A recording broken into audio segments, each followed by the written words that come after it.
Благодарам, подпредседателе. Почитувана колешке, внимателно ја следе вашата дискусија и ова повеќе еве реплика кон вас, меѓутоа и повеќе за јавноста. Прва работа бевме сведоци на начинот на кој што реагираа за носење на овој закон колегите од ДУИ.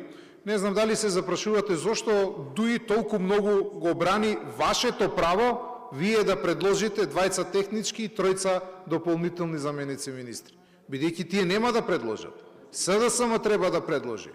Зошто ДУИ се бори за тоа право на Социјалдемократскиот сојуз? Од основна причина, бидејќи тие овој закон не сакат вие да бидете, не знам, двајца технички министри и тројца дополнителни заменици министри. Тие едноставно сакат да ја видоизменат формата во која што е сега оваа пржинска или техничка влада.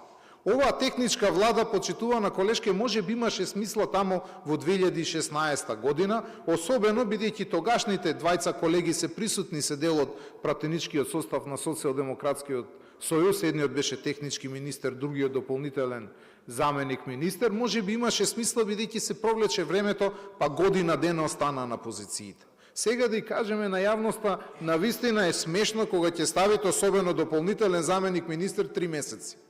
Тој првиот месец се бара каде е дојден. Па додека да седне, па седнал, па што ќе работи, како ќе работи, завршили изборите. Значи ја изгуби смислата техничката влада. И мислам дека со оваа теза се слагаат сите, можете да ги прашате вашите колеги. И изгуби смислата. И сега, вие имавте дополнителни заменици министри, вие имавте технички министри, имаше и од другата страна, поминаа 10 години откако за прв пат се донесе овој процес во 2016 година и предпоставувам дека веќе како општество сме созреани. Па вие имавте владата 7 години. Вие рековте дека демократијата е крената на највисоко ниво.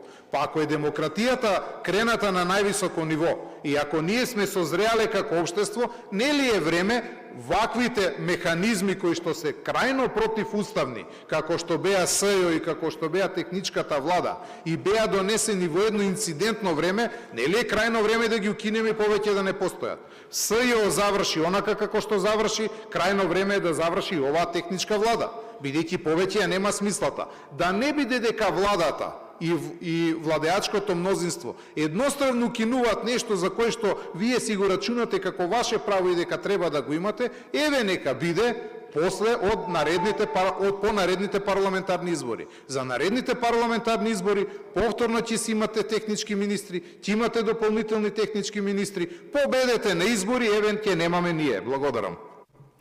Благодарам. Правото на